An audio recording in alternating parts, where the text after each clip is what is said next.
Así que de nuevo, Shabbat Shalom a todos. Y como estaba diciendo, la porción de esta noche es larguísima. Se encuentra en Deuteronomio capítulo 16, verso 18, al capítulo 21, verso 9. Deuteronomio 16, verso 18, al capítulo 21, verso 9. Y se llama esta porción Shoftim. Shoftim, que se puede traducir como jueces, jueces. Y la porción de los profetas, de nuevo seguimos con Isaías. Isaías capítulo 51, verso 12 al 52, verso 12. Recuerden que entonces está en la cuarta lectura de consolación. Es la cuarta lectura de consolación. Ya vamos por la cuarta semana, quedan 3 más. Así que esta vez Moisés lo que está trayendo al pueblo son leyes que tienen que ver con liderato. Primero va a hablar del liderato ejecutivo y el liderato judicial. Y luego va a hablar del liderato espiritual.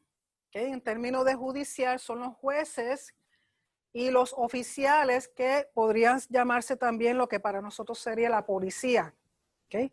La policía, que se llama Shoterim. En vez de Shoftim, Shoterim serían los oficiales, o lo que para nosotros sería la policía. Así que va a hablar de un liderato judicial y luego va a hablar del liderato ejecutivo o del monarca, del rey, y después va a hablar del liderato espiritual, que son los sacerdotes y los levitas. Así que vayan conmigo, por favor, al capítulo 16 de Levítico, perdón, de Deuteronomio, verso 18. Y dice: jueces y oficiales pondrás en todas tus ciudades o en todas tus puertas, en todas las entradas. ¿Okay? En el hebreo se refiere a las entradas de las ciudades, las puertas, que Hashem tu Dios te dará en tus tribus, las cuales juzgarán al pueblo con justo juicio. Y aquí el término juez, el término shoftim en plural, básicamente está hablando un término genérico de todos los líderes, porque el propósito de tener estos líderes es asegurar que tanto el individuo como la comunidad hagan conforme a las leyes de la Torá. O sea, el propósito de tener estos jueces y estos oficiales es para que se aseguren de que tanto el individuo como la comunidad completa lleve a cabo las instrucciones de la Torá, porque el propósito de eso es mantener una ciudad o mantener una comunidad que funcione bien, que esté protegida y que sea una sociedad santa. O sea, el propósito de todos estos líderes es asegurar que la comunidad se mantenga una sociedad santa conforme a lo que enseña la Torá. ¿Por qué? Porque si el pueblo está siguiendo lo que dice la Torá, entonces Dios puede morar en medio de esa sociedad, puede morar en medio de esa comunidad, porque el propósito nuestro es hacer de lo que tenemos a nuestro alrededor, mantenerlo en un estado de santidad para que Dios viva con nosotros. El propósito es mantener y que donde nosotros vivimos también sea un hogar para Dios. Entonces los oficiales ayudan a los jueces a asegurarse que estas cosas se mantengan. En el verso 19 dice: no tuerzas el derecho, no hagas acepción de personas ni tomes soborno. O sea, aquí le está hablando a los líderes, jueces y oficiales, porque el soborno ciega los ojos de los sabios y pervierte las palabras de los justos. Y de eso tenemos más que ejemplo en nuestra sociedad, de cómo muchos líderes y muchos jueces hacen todo lo contrario y la justicia realmente no existe. Y el verso 20 dice: la justicia seguirás. Y esto es, y otras veces lo he dicho, esto es el lema de los abogados. La justicia seguirás. Lamentablemente hoy día la mayoría de los abogados no hacen lo que declaran. Dice: ¿para qué? Para que vivas y heredes la tierra que Hashem tu Dios te da. Y luego habla: no plantarás ningún árbol para acera cerca del altar de Hashem tu Dios, que tú te habrás hecho. ¿Por qué? Y habíamos hablado de esto la vez pasada, me parece. Que los árboles, Dios prohíbe que se siembren árboles en el templo, alrededor del templo. ¿Por qué? Porque llegó a ser tanta la idolatría que las personas hicieron con los árboles, que le llaman los árboles de acera, que Dios prohibió que se tengan árboles. Porque como dije, nosotros somos los árboles de justicia de Dios, somos nosotros los árboles, no árboles como naturales. Pero sabemos que hoy día en el monte del templo, los musulmanes han sembrado árboles porque ellos saben que está prohibido por la Torá. ¿Okay? Entonces cuando uno va a Israel los ve allí. Dice, ni te levantarás estatua, lo cual aborrece Hashem tu Dios, estatua, porque cualquier cosa que represente un ídolo. Ahora, recuerden que en un momento dado Abraham sembró un árbol como memorial de un pacto. Eso se puede hacer. El problema es que llegó el momento en que la gente comenzó a idolatrar estas cosas, entonces Dios lo prohibió. Igualmente Jacob hizo un monumento de piedras como un memorial. Eso antes se permitía, pero después, ¿qué sucede? Que la gente comenzó a idolatrar estas cosas. Entonces Dios las prohíbe. ¿Por qué? Porque trae idolatría, que no es otra cosa que adulterio espiritual en contra de Dios. Y luego te dice, no ofrecerás en sacrificio a Hashem tu Dios buey o cordero en el cual haya falta o alguna cosa mala, pues es abominación a Hashem tu Dios. O sea, el problema no es que el animalito tenga un defecto. O sea, la abominación no es que el animalito tenga un defecto. La abominación es que sea ese animalito el que tú lo entregues como un regalo a Dios. O sea, porque a Dios siempre hay que darle lo mejor. Lo mejor. Si tú tienes 10 ovejas, la más gorda, la más linda, la cual tú quieres mantener, esa es la que tú tienes que regalarle a Dios. ¿Okay? No buscar lo que no te cueste, no buscar lo que no tenga valor.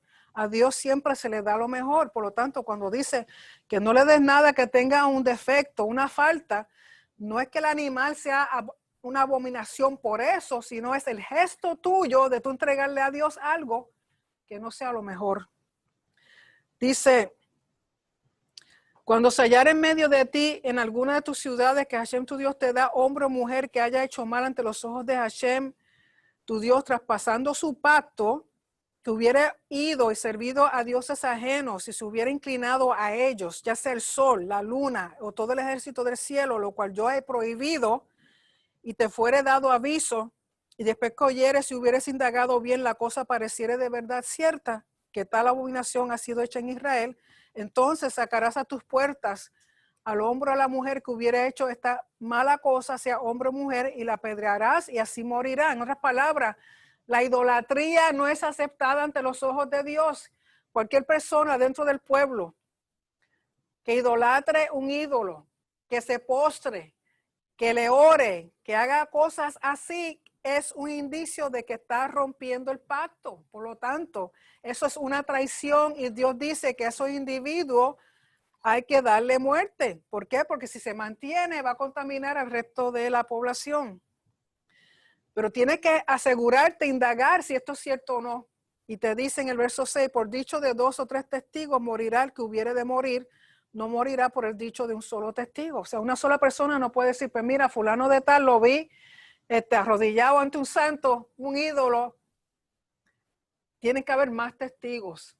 ¿Okay? Más, por lo menos 2 o 3 o más testigos de que digan lo mismo. Lógico, estos testigos se les pregunta por separado para asegurarse uno de que van a decir lo mismo. O sea que por un solo testigo nadie puede ser juzgado, porque recuerda que a este individuo hay que matarlo. ¿Te imaginas que una persona da un testimonio falso y mata a un individuo que era inocente? Pues entonces, y si después se enteran, ¿qué va a suceder? Que a ese testigo falso le va a pasar lo mismo.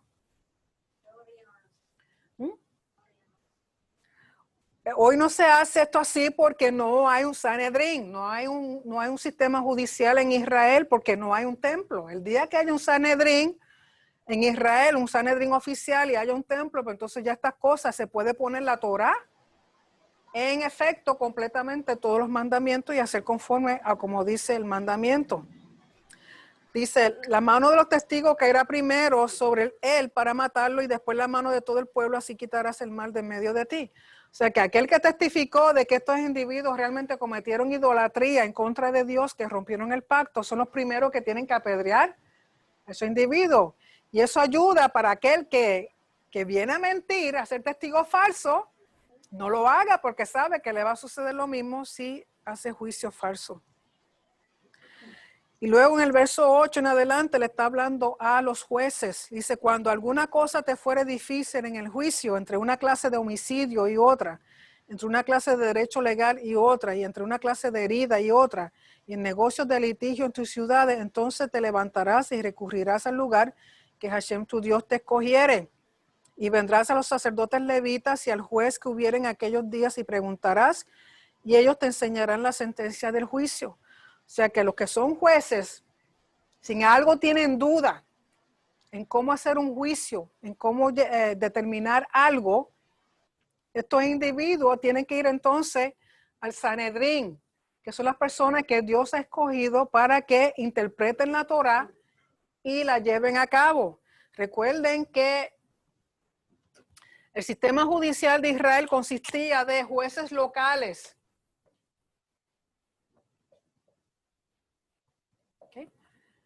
Habían jueces en cada ciudad de acuerdo al número de hombres. Por ejemplo, si habían 100 hombres, por cada 100 hombres, cada ciudad o cada pueblito tenía un máximo de 3 jueces. 3 jueces locales.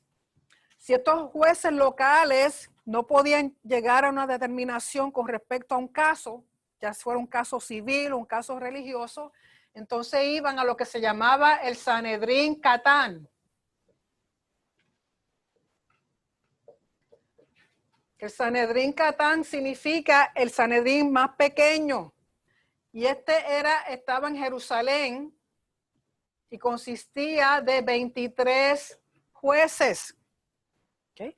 Algo que el juez local no podía decidir, no encontraba una solución a un caso, iba a Jerusalén y se presentaba el Sanedrín Catán. Ahí habían 23 jueces y los jueces consistían de israelitas, conocedores de la Torá, expertos, que eran hombres justos, que eran hombres rectos, que eran hombres que obedecían la Torá, llevaban a cabo la Torá, y también de levitas y sacerdotes, porque si era algo que tenía que ver con algo relacionado con el templo, o con algo de impureza, o con algo de animal, o cosas así, pues entonces los levitas y los sacerdotes servían como jueces. Y si este Sanedrín más pequeño no podía llegar a una determinación, entonces iban al Sanedrín principal, y esto consistía de 70 más 1, 71 hombres. Están los 70 y el 1 viene siendo el presidente del Sanedrín. ¿Por qué? Porque los 70 determinaban algo. Vamos a suponer que la situación era que de estos 70, 35 decían no y 35 decían sí. O sea, que estaban en empate, el nací o el presidente era el que rompía ese empate y tomaba la decisión. Por lo tanto, el sistema judicial era local, luego uno más pequeño en el mismo Jerusalén de 23 jueces y luego el máximo, el mayor, lo que sería para nosotros aquí, la Corte Suprema, eran 71 varones, de cual consistían israelitas, levitas y sacerdotes. Por eso dice, verso 9, y vendrás a los sacerdotes levitas y al juez que hubiera en aquellos días y preguntarás, y ellos te enseñarán la sentencia del juicio. Y harás según la sentencia que te indiquen los del lugar que Hashem escogiere, y cuidarás de hacer según todo lo que te manifiesten. O sea, si llegaban a una determinación, uno tiene que hacer conforme a como decían los jueces. Dicen, según la ley que te enseñen, según el juicio que te digan, harás, no te apartarás ni a diestra ni a siniestra de la sentencia que te declaren. ¿Por qué? Porque son los individuos que conocen bien la Torá. Se la saben al revés y al derecho, es como un abogado. Por ejemplo, si usted ha ido a alguna oficina de abogado, tienen libros de esquina a esquina en la oficina y todos esos libros tienen leyes de diferentes, de todos los casos, ha habido y por haber, lógico. Hay abogados que se especializan, hay abogados que se especializan en divorcio, que se especializan en problemas de familia, que se especializan en problemas de propiedades y cosas así. Pues entonces ellos se tienen que conocer cuánta ley ha pasado por el sistema judicial de Estados Unidos para cuando se encuentren un caso, usen eso de referencia, ¿okay? Porque esos son ya precedentes legales que están establecidos. Y en base a eso ellos tienen que determinar una decisión, o sea, el juez tiene que determinar en base a lo que digan los abogados que están defendiendo o están en contra del individuo. Pero en el verso 12 es interesante que dice, y el hombre, aquí en hebreo la palabra ish, que a pesar de que significa hombre, se está especificando al juez. Y el juez que procediere con soberbia, no obedeciendo al sacerdote que está para ministrar allí delante de Hashem tu Dios, o al juez, de tal morirá, y quitarás el mal de en medio de Israel.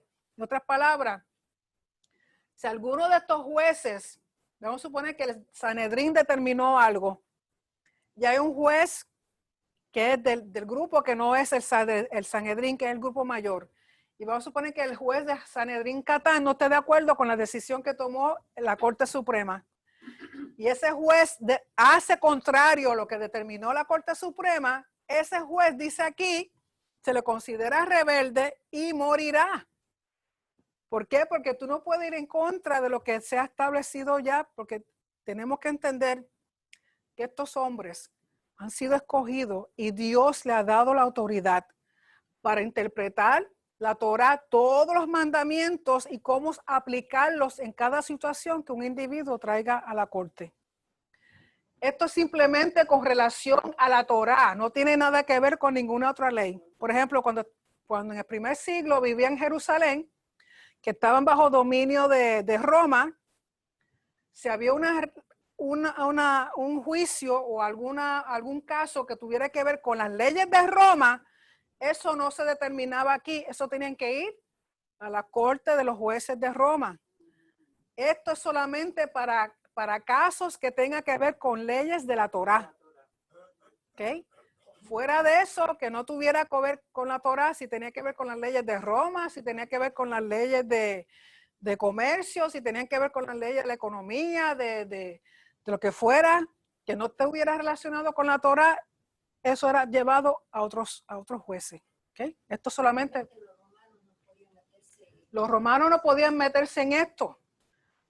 Por ejemplo, cuando los líderes religiosos querían matar a Yeshua, ellos legalmente no tenían derecho para matarlo dentro de Roma, o sea, dentro de Jerusalén, porque Jerusalén le pertenecía a Roma.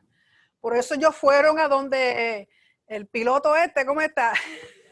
Poncio Pilato, porque ellos no, ya eso tenía, recuerden que lo hicieron en público.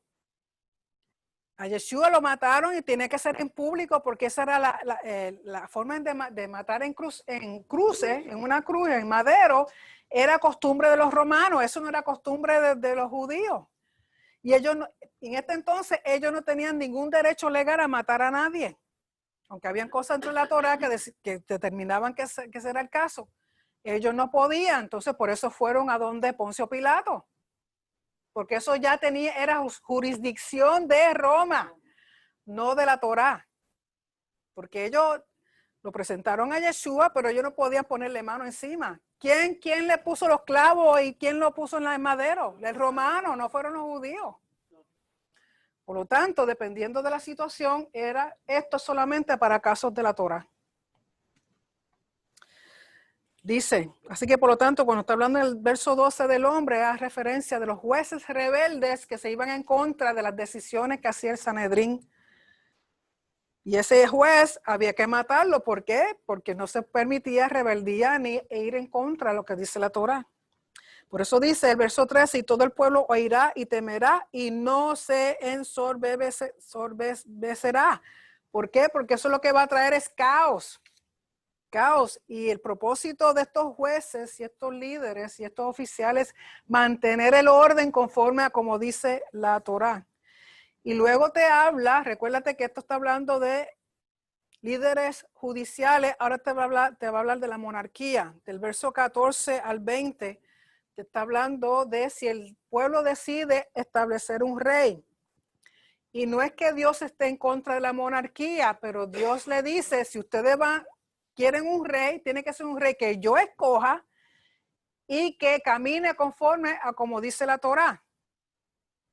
Primeramente dice en el verso 14, dice, cuando hayas entrado en la tierra que Hashem tu Dios te da y tomes posesión de ella y la habites y digas, pondré un rey sobre mí, como todas las naciones que están en mis alrededores, ciertamente pondrás por rey sobre ti al que Hashem tu Dios escogiere. ¿Y cómo es que Dios escoge? Por medio de un profeta. Recuerda que por medio de Samuel fue que fue escogido Saúl. Y por medio de Samuel fue escogido David. Y por medio de Natán fue escogido Salomón. O sea, el profeta es el que hace el gesto de parte de Dios de escoger el rey. ¿Okay? Dice, entre las reglas con respecto al monarca, no pondrás sobre ti a hombre extranjero que no sea tu hermano. O sea, tiene que ser de Israel, nacido, criado, viviendo como israelita. Y las cosas que no puede hacer, dice, no aumentará para sí caballos. ¿Por qué? Porque en aquel entonces el tener muchos caballos significaba un ejército grande, significaba poder. ¿Por qué? Porque si tiene muchos caballos, entonces él va a creer que el poder del rey proviene de sus caballos y no de Dios. Ni hará volver al pueblo a Egipto con el fin de aumentar caballos. Aquí el volver a Egipto es en una forma permanente. No es que tú no puedas ir y visitar a Egipto. Tú puedes ir y visitar a Egipto, pero tú regresas. Aquí le está diciendo, no puedes dejar al pueblo en Egipto. ¿Por qué? Porque para aquel entonces, Egipto era la nación que mejor caballos tenía. Era la nación que mejores caballos tenía y que le vendía a otras naciones. O sea, eran conocidos por eso, por sus caballos. Dice, porque Hashem os ha dicho, no volvéis nunca por este camino, si es que te vas a quedar. Otra cosa que el rey no puede hacer, no tomará para sí muchas mujeres para que su corazón no se desvíe. Una de las cosas que hacían en aquel entonces era que tomaban muchas esposas como parte de pactos que hacían con otras naciones y con otros reyes. Si yo quiero hacer una alianza con Egipto, pues yo me caso o mis hijos se casan con hijas de Faraón o viceversa. Muchas veces eran cuestiones políticas, lo hacían por algo político, pero también el problema es que si son mujeres de naciones extranjeras, ellas van a traer sus dioses y van a traer toda su cultura y eso va a hacer que el corazón de su esposo se desvíe. Dice, ni plata ni oro amontonará para sí en abundancia. O sea, no puede ser avaro en el sentido de querer tener mucho, mucho, mucho y no darle nada al pueblo. ¿Okay?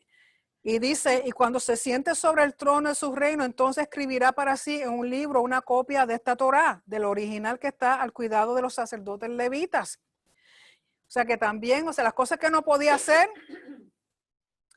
era enviar gente a que se quedara en Egipto. No podía tener muchos caballos, no podía tener muchas esposas, no podía tener mucho oro y plata, pero sí tenía que tener una copia de la Torá consigo y dice, ¿para qué?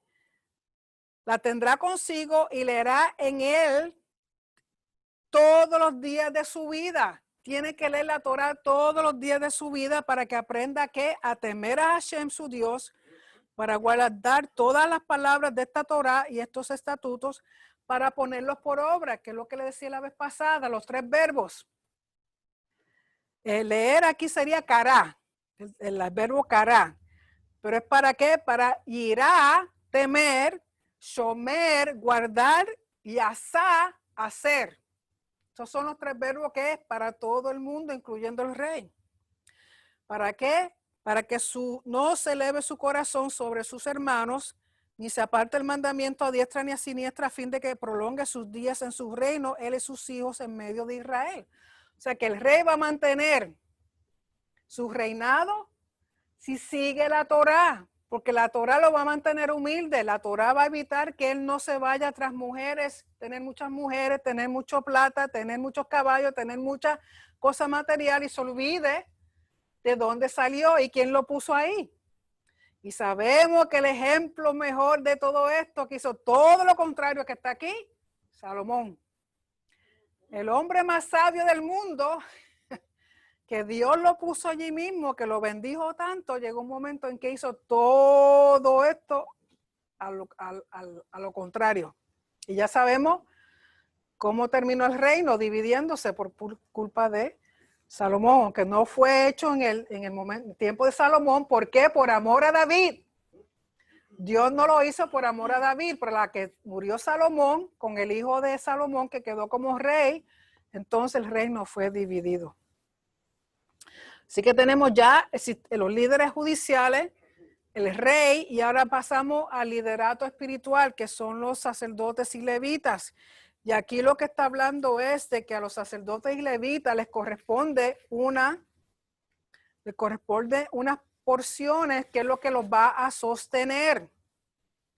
Y usted puede leer ahí lo que les toca a ellos. ¿Por qué? Porque recuerden que los levitas y sacerdotes, Dios no le dio propiedad.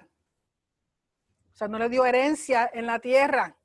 Por lo tanto, depende del pueblo para que lo sostenga. Y aquí habla de lo que les corresponde a cada sacerdote cuando ofrece y a cada levita. Recuerda que los levitas estaban divididos en grupos, habían 24 grupos. Y de acuerdo, se hacía un sorteo, y de acuerdo a la familia de los levitas sacerdotes, ellos iban al templo y trabajaban por una semana. Después se iban a sus casas. Entonces, mientras estaban trabajando esa semana en el templo, lo que se ofrecía en el templo y se traía al templo le correspondía a ellos.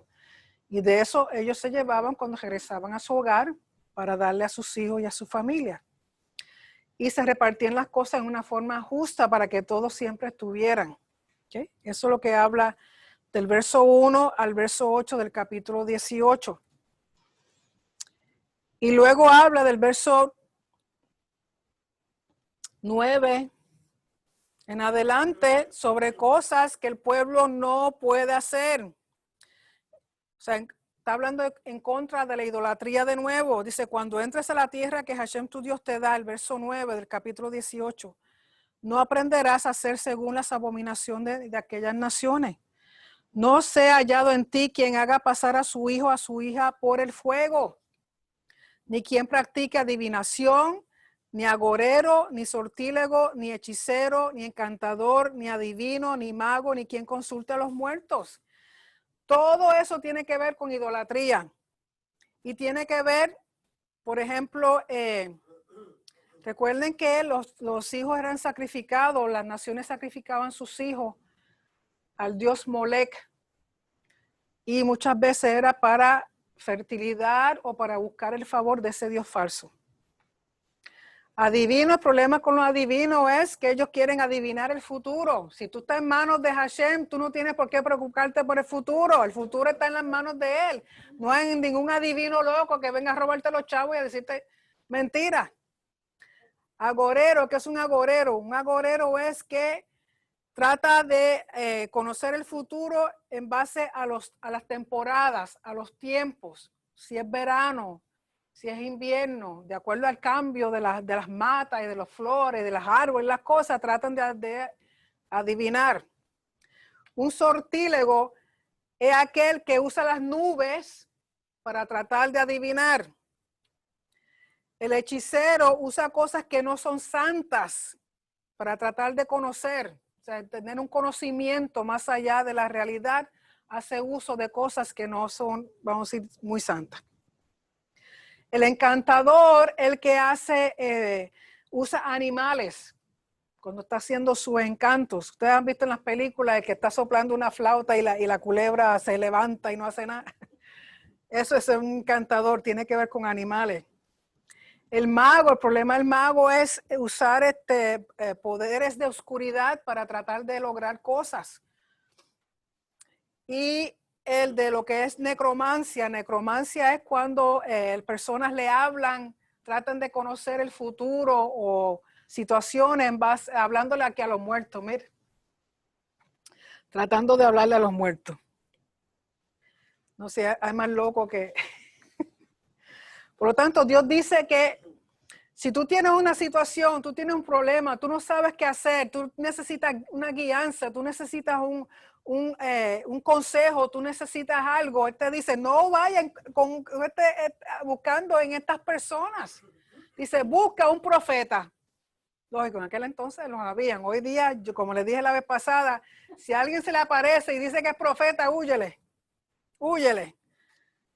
Porque profeta es aquel que Dios mismo ha escogido y Dios mismo pone sus propias palabras en la boca del profeta para hablarle al pueblo o a un individuo.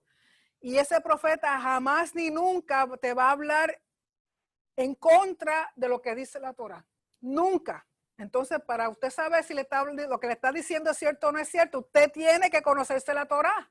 Porque si no se conoce la Torah, le mete la mentira y usted se la cree y como hay muchos por ahí. Por lo tanto, el profeta verdadero de Dios, escogido por Dios, y solamente va a hablar las palabras que Dios le pone en su boca y son palabras conforme a la Torah.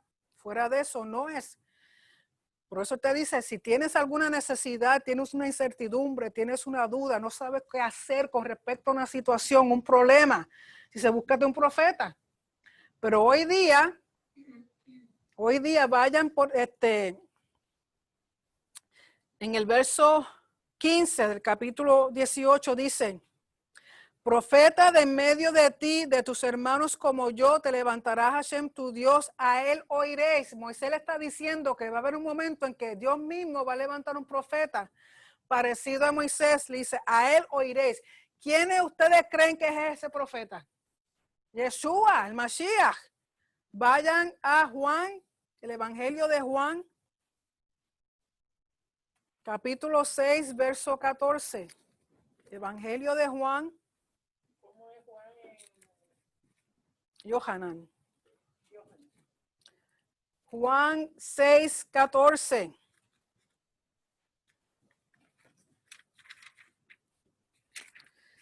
En Juan 6, 14 dice, aquellos hombres entonces, viendo la señal que Yeshua había hecho, dijeron, este verdaderamente es el profeta que había de venir al mundo. Que es las mismas palabras, ellos se están basando en las palabras que dijo Moisés. Profeta de en medio de ti, de tus hermanos como yo, te levantará Hashem tu Dios, a él oiréis. También vayan al libro de Hechos. Hechos, capítulo 3. Hechos 3, verso 22 al 23 dice, porque Moisés dijo a los padres, Hashem vuestro Elohim os levantará profeta de entre vuestros hermanos como a mí, a él oiréis en todas las cosas que os hable. Y toda alma, escuchen esto, y toda alma que no oiga a aquel profeta será desarraigada del pueblo. Por lo tanto, hoy día, si tú te encuentras en una situación y no sabes qué hacer, no vaya a donde un adivino, ni vayan a que te lean las manos, ni vayan a que te tiren las cartas de tarot, ni vaya a que te hagan un brujo, una bruja, o te hagan ¿cómo es que dicen en Cuba? Ni vayan a donde Santa Bárbara, una limpieza. Te está diciendo que el profeta a quien tiene que ir es a Yeshua. A Yeshua, ¿por qué? Porque Yeshua solamente te va a contestar lo que le dice el Padre. La palabra que dice en la Torá. Cualquier situación que tú tengas, te tienes que humillar, tienes que orar, si tienes que ayunar, Dios te va a dar la respuesta por medio de Yeshua. No vaya a ningún otro sitio, primero que nada, que va a perder el dinero y el tiempo. Vas a perder y quizás vas a salir más loco de lo que entraste. Así que profeta es Yeshua, a ese oír, porque en el verso 16 dice, conforme a todo lo que pediste a Hashem tu Dios en Horeb el día de la asamblea, diciendo, no vuelva yo a oír la voz de Hashem mi Dios, ni vea yo más este gran fuego para que no muera. Y Hashem me dijo, han hablado bien en lo que han dicho. Profeta les levantaré de en medio de sus hermanos como tú, y pondré mis palabras en su boca, y él les hablará todo lo que yo le mandare. Mas cualquiera que no oyere mis palabras, que él hablara en mi nombre, yo le pediré cuenta. O sea que lo que Yeshua ha hablado y la gente no hace caso a lo que Yeshua ha dicho, en un día van a tener que darle cuenta al Padre, porque ese fue el profeta que le envió para que todos fueran a él. Verso 20, el profeta que tuviera la presunción de hablar palabra en mi nombre, a quien yo no le haya mandado hablar, o que hablar en nombre de dioses ajenos, el tal profeta morirá. Como hay muchos por ahí, Dios me dijo que te dijera, húyele, corre, ni lo mires, ni le hagas caso, sea hombre, sea mujer, sea un gato, sea un pejo, el que sea, sal corriendo. Y, si hay profetas, los hay. Pero aquel que se la pasa por ahí diciendo que es profeta y te da una tarjetita y te dice, Graciela, toma, soy la doctora Romero, profeta de Dios. Coge la tarjeta, rópela y corre. El profeta de verdad, Profeta no lo está diciendo. pasa por al lado tuyo y si Dios te le manda a que te Es que no es así tampoco. Tampoco. No. Te lo dice y... No. Primero que nada, de que hay profetas, lo hay. Son muy pocos, pero lo hay. Pero no se la pasa diciendo que es profeta. Y número 2, aunque te diga lo que te diga, tú tienes que asegurarte que lo que te está diciendo es conforme a la Torá. Y para saber eso, tienes que conocerte la Torá. Entonces te dice en el verso, porque si habla en nombre diciendo Dios me dijo y no fue Dios, dice ese profeta morirá, morirá. Y si dijera en tu corazón, ¿cómo conoceremos la palabra que Hashem no ha hablado? O sea, ¿cómo saber si es un falso profeta o no? Dice, si el profeta hablara, en el verso 22, si el profeta hablara en nombre de Hashem y no se cumpliere lo que dijo, ni aconteciere es palabra que Hashem no ha hablado. Con presunción la habló el tal profeta, no tengas temor de él. De nuevo, la única forma es si lo que está diciendo es conforme a la Torá. Si lo que está diciendo no es conforme a la Torá, lo más probable es que no se va a dar. ¿Okay? Pero tiene que tener discernimiento, porque por ejemplo Jonás le predicó a un pueblo que se arrepintieran porque iban a venir una serie de cosas. Por ser un pueblo tan malo, Nínive, Dios le iba a dar destrucción. Entonces, pero el pueblo se humilló, se arrepintió, entonces Dios no hizo nada. Entonces Jonás quedó como falso, pero no fue que quedó falso, fue que el pueblo se arrepintió. Por lo tanto, Dios no llevó a cabo lo que había dicho. O sea, que hay que ver ambas situaciones, porque si lo que el profeta le está hablando es conforme a la Torá, pero el pueblo se arrepiente y el pueblo se humilla, pues Dios cambia de planes. No es que el profeta fuera falso. Por eso tú tienes que tener discernimiento y conocerte la Torá, que es lo que está diciendo. ¿Okay? Pero usualmente, y tampoco una persona te va a tomar en medio de un público a insultarte, a decirte cosas de tu vida, porque de que hay brujo, hay brujo. Pero una persona de parte de Dios no te humilla delante de otro, ni te hace pasar vergüenza. O sea, son cosas que se dicen y se hacen en privado. Dice, luego te habla de ciudades de refugio. ¿Por qué? Porque recuerden que antes de cruzar el Jordán, al lado este del Jordán, habían ya 3 ciudades de refugio. Pero ahora, al cruzar al oeste del Jordán, tienen que establecer de nuevo 3 ciudades más. ¿Por qué? Porque si una persona mata a otro individuo accidentalmente o por negligencia, ese individuo tiene dónde ir a esconderse para evitar que la familia del que mató lo maten a él. O sea, porque si fue un accidente, no es justo que vengan a matarte porque fue un accidente. Pero aquí hace la diferencia entre el matar a un individuo accidentalmente o algo que fue premeditado.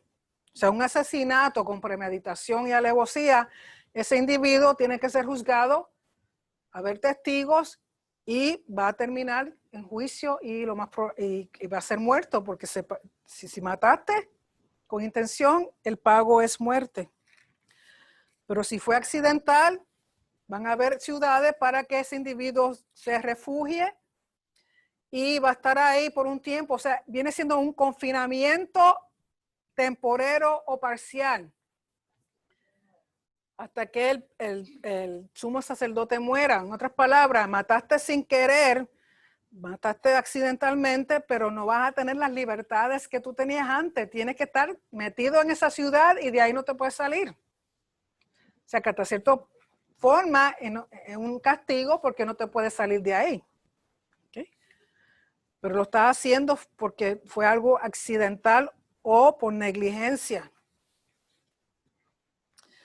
Y luego en el capítulo 19, el verso 14, te habla de que no, dice en el verso 14, en la heredad que poseas en la tierra que Hashem tu Dios te da, no reducirá los límites de la propiedad de tu prójimo que fijaron los antiguos. En otras palabras, tú no puedes cambiarle la propiedad, los límites de una propiedad de una persona.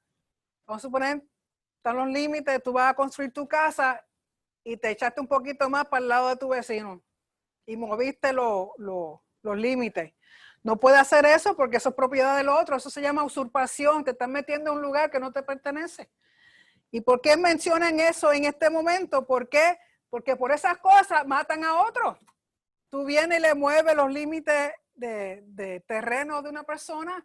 Por eso matan a otros. Eso te está diciendo, para evitar que te maten o que haya un problema más grande, deja las cosas como Dios las dio. Y luego en el capítulo, en ese mismo capítulo del verso 15 al 21, te está hablando sobre las leyes de los testigos. Leyes de los testigos.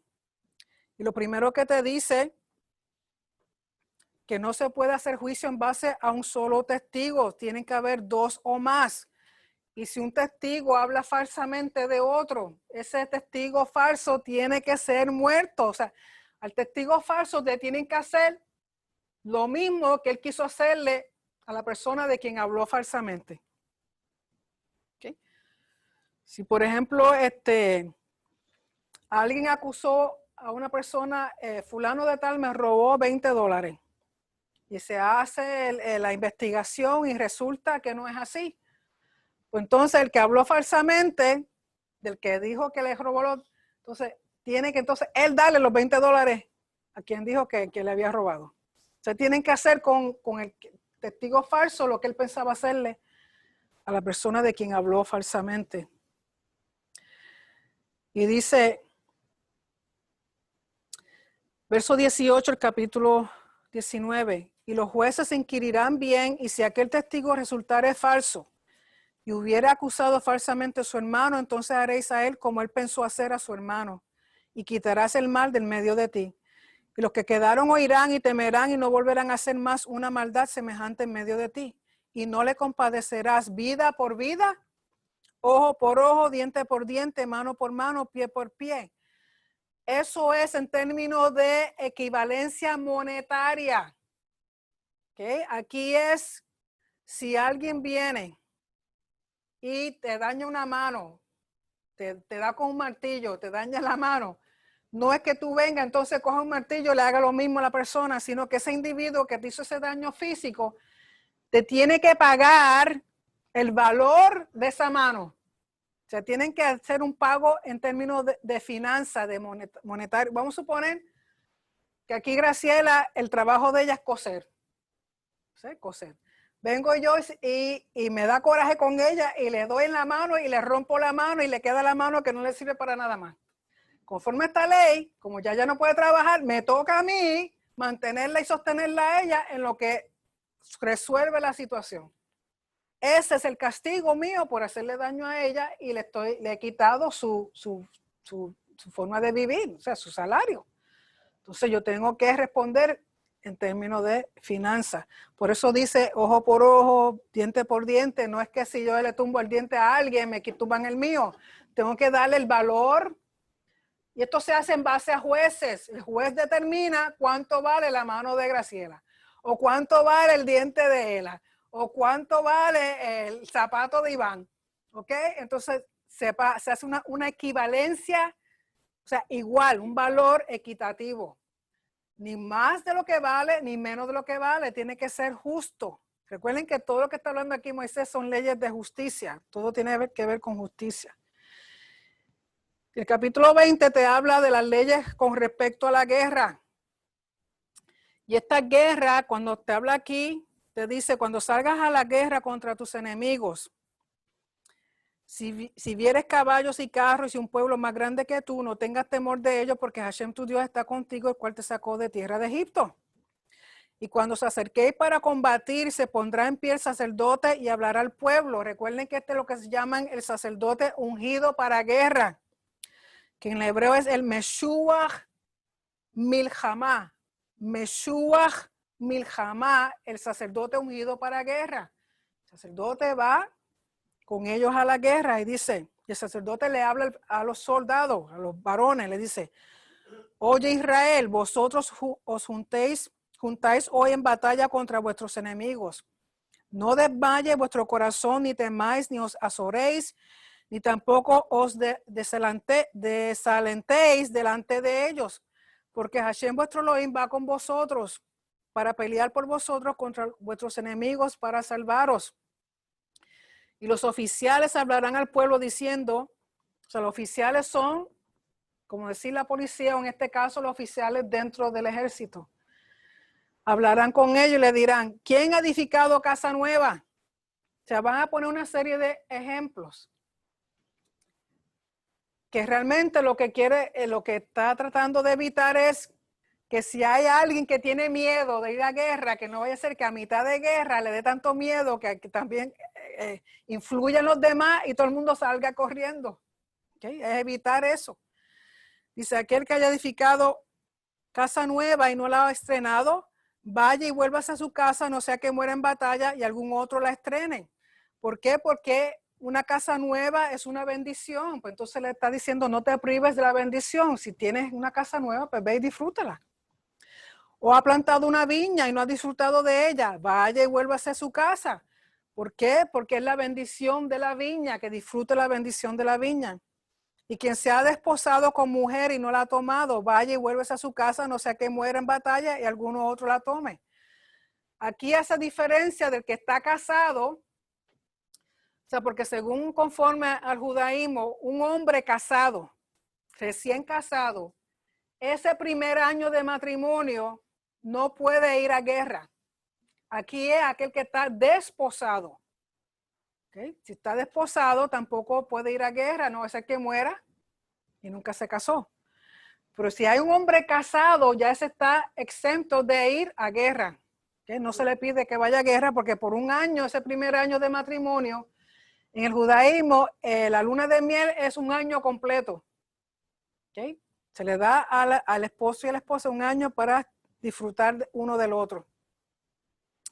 Entonces viene la pregunta, y volverán los oficiales a hablar al pueblo y dirán, ¿quién es hombre medroso y pusilánime? O sea, en otra palabra, cobarde. ¿Okay?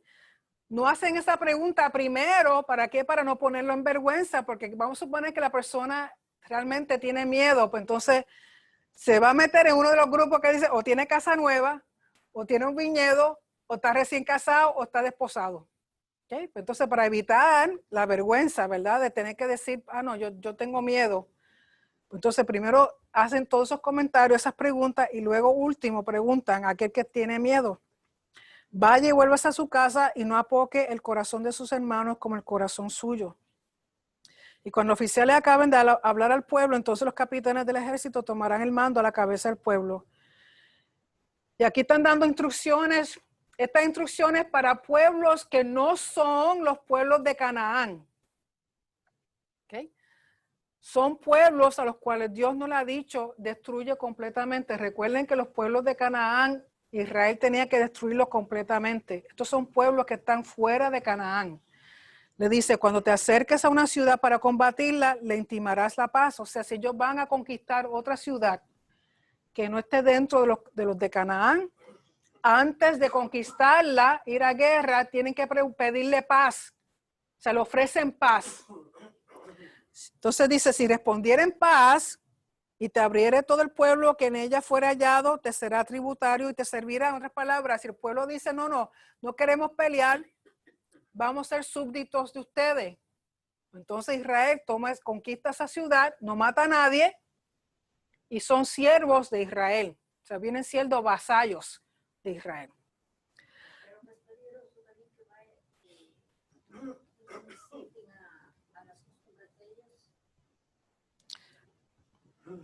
Mas si no hiciere paz contigo y emprendiera en guerra contigo, entonces la sitiarás. Luego que Hashem tu Dios la entregue en tu mano, herirás a todo varón suyo a filo de espada. O sea, mientras son siervos, lógico, sí, ocurre el problema de que se puedan ligar y mezclarse. Pero la cuestión es que no matarlos, sino si aceptan la paz, pues tienen que tratarlos como súbditos, o sea, como siervos. ¿Okay? Pero si el pueblo dicen que no y van a la guerra, Israel tiene que matar a todos los varones, solamente las mujeres y los niños y los animales y todo lo que haya en la ciudad, todo su botín tomarás para ti y comerás del botín de tus enemigos, los cuales Hashem tu Dios te entregó. Recuerden que estas son las ciudades que no son parte de los de Canaán.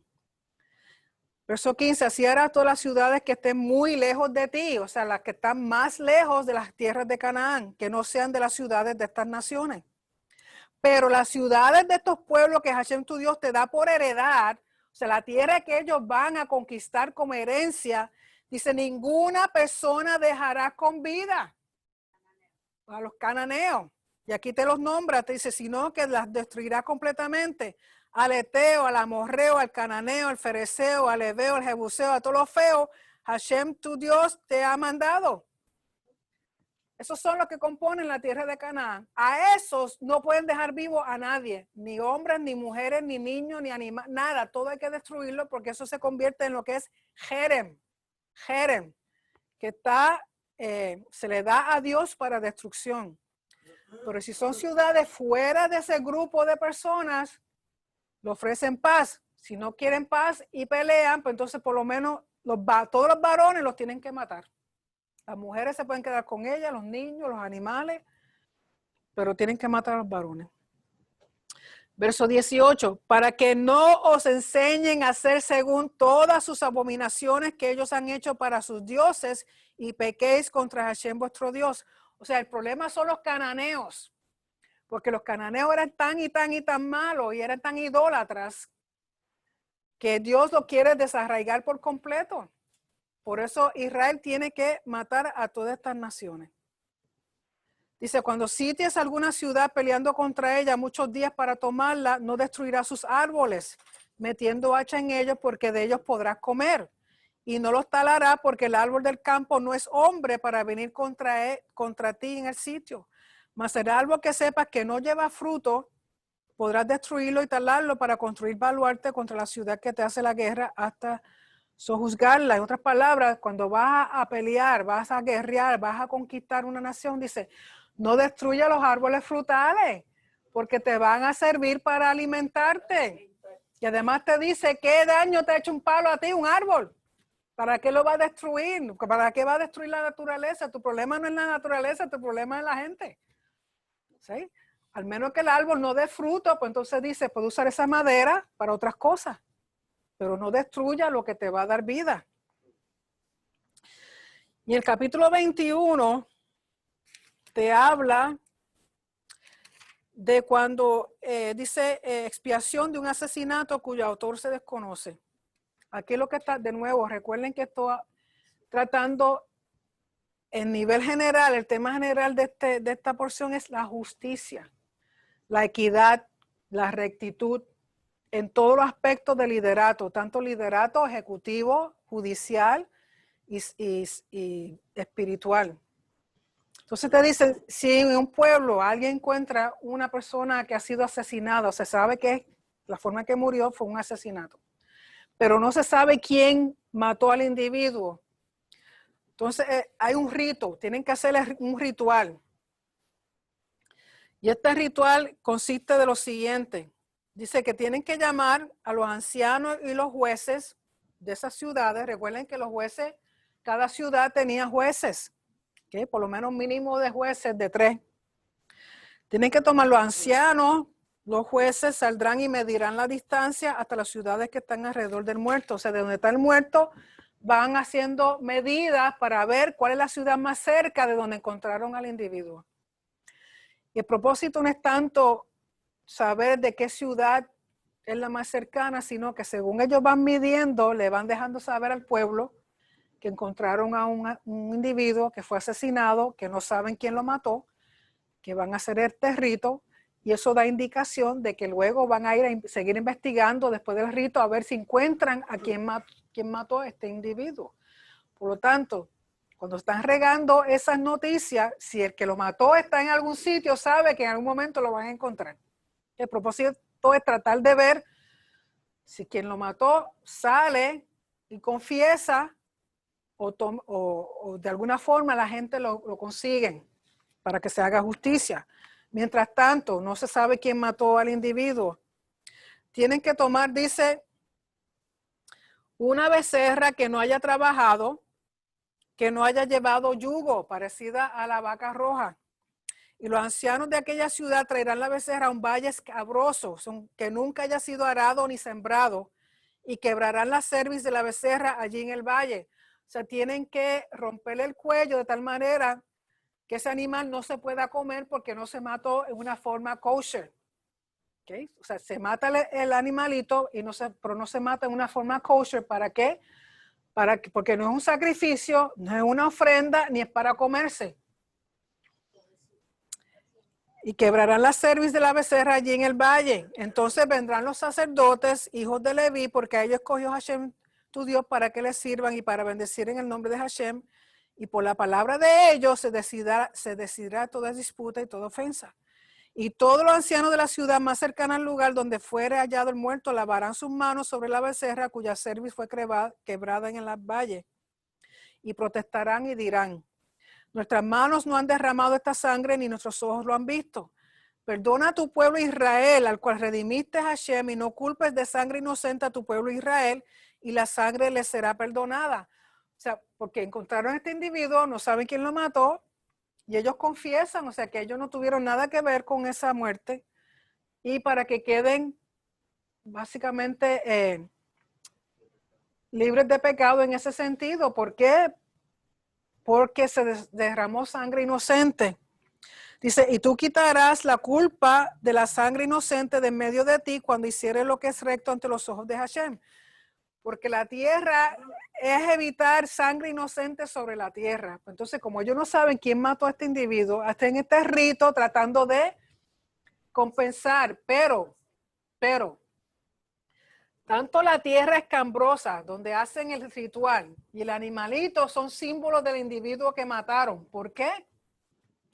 Primero que nada, la tierra donde ellos van a hacer el rito no ha sido sembrada, ¿okay? No tiene siembra ni ha sido cosechada. En otras palabras, no ha dado fruto. O sea que el potencial de esta tierra nunca se usó, nunca tuvo potencial para sembrar ni cosechar.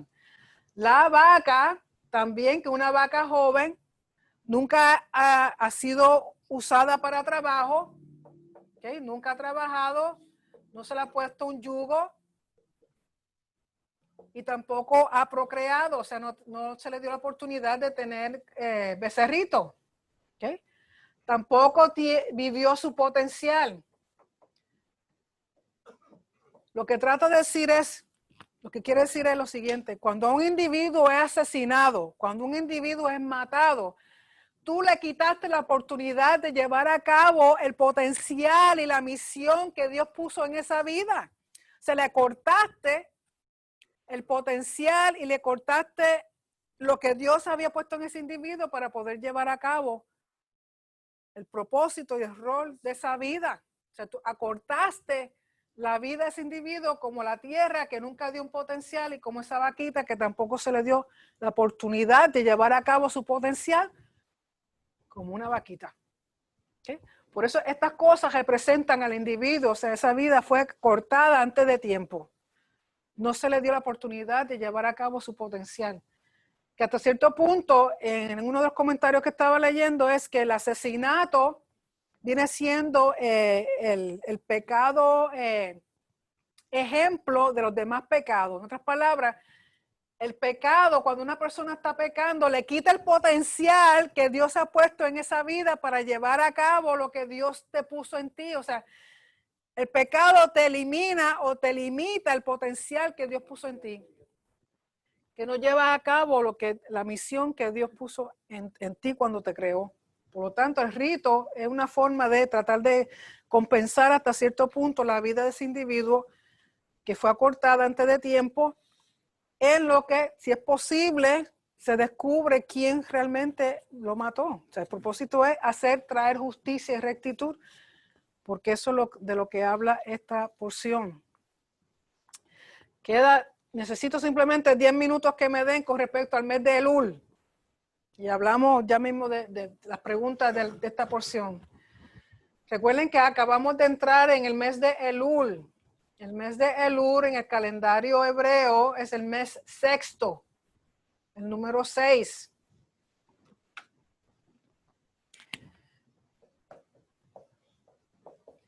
Y Elul en hebreo son las siglas Aleph, Lamed, Vav, Lamed, Elul.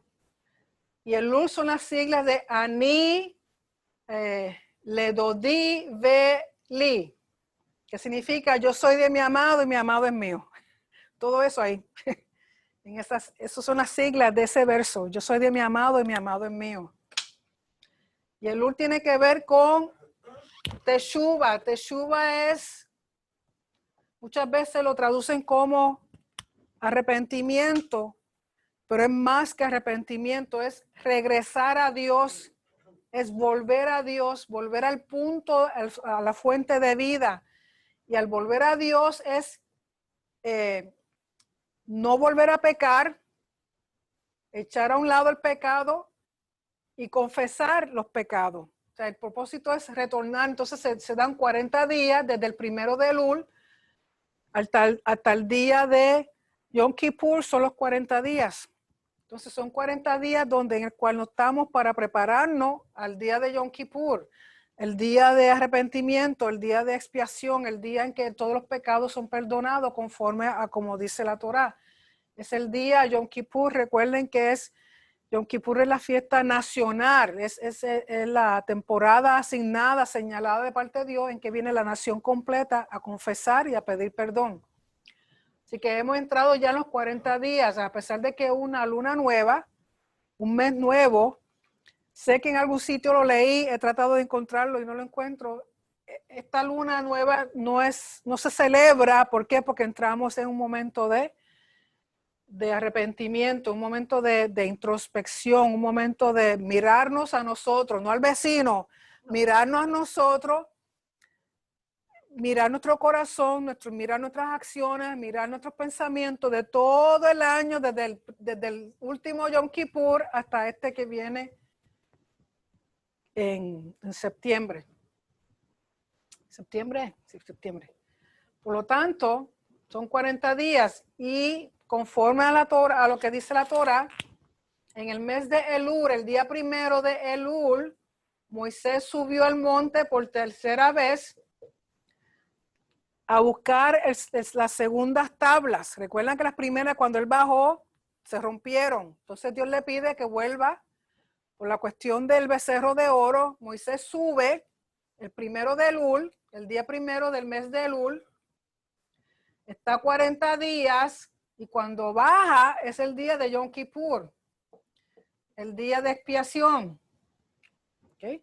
O sea que del 1 de Elul a Yom Kippur, que viene siendo el 10 de Tishri, son 40 días. Por eso Yom Kippur está asociado con perdón, porque cuando él baja con las segundas tablas, el segundo mandamiento, es porque Dios lo ha perdonado. Recuerden que la segunda vez Moisés provee de las tablas, pero Dios de nuevo escribe con su propio dedo los mandamientos en las tablas. Entonces cuando él baja, es Yom Kippur. Subió un 1 de Elul y baja un 10 de Tishri, o sea 40 días después, el día de Yom Kippur. Por lo tanto, es el tiempo, las costumbres durante estos 40 días, todos los días se sopla el shofar, conforme a los judíos sefarditas. Los ashkenazis soplan el shofar antes de Rosh Hashanah, una semana antes. Pero la costumbre es, para nosotros sefarditas, que somos descendientes de judíos españoles o de Portugal, Todos los días sonamos el shofar porque el shofar es un llamado a arrepentimiento, es llamar a la novia a arrepentimiento, a despertarnos al arrepentimiento. También se declara todos los días el Salmo 27. El Salmo 27 se está declarando todos estos 40 días. Así que un tiempo de introspección, de mirarnos a nosotros, no al vecino, no al esposo o a la esposa, es uno mismo, y tener un tiempo de arrepentimiento, de análisis y ver en qué cosas hemos fallado durante todo este año para cuando llegue el tiempo de Yom Kippur, entonces recibir arrepentimiento, porque recuerden también que el 1 de Tishri, lo que llaman Rosh Hashanah, el día de Yom Teruah, el día del sonido del shofar, comienzan los 10 días de juicios. Son 10 días, desde el 1 de Tishri, porque después de Elul entonces viene el mes de Tishri, ¿okay? Que para nosotros viene siendo septiembre, octubre. Desde el 1 hasta el día 10, que el día 10 es Yom Kippur, estos 10 días se le llaman los 10 días de asombro. O sea, desde el 1 de Tishri hasta Yom Kippur es un tiempo de juicio. Tiempo de juicio, donde dicen que las cortes celestiales entran en sesión, el juez se sienta en su trono a juzgar. ¿Okay? De eso hablaremos un poquito más adelante. Pero el mes de Tishri tiene que ver con juicio. Estamos en arrepentimiento, estamos buscando perdón, porque para cuando venga el juicio, que el juicio sea favorable. Que el juicio sea favorable. ¿Qué mes es eso? ¿Qué mes es? Mes de Tishri comienza el 18 de septiembre. En el calendario gregoriano, el 1 de Tishri va a ser este año el 18 de septiembre, por la noche. ¿Okay? Y Yom Kippur cae el 27 de septiembre, por la noche. Así que, bueno, vamos entonces a preguntas que tengan sobre el Elul o sobre la porción de la Torá.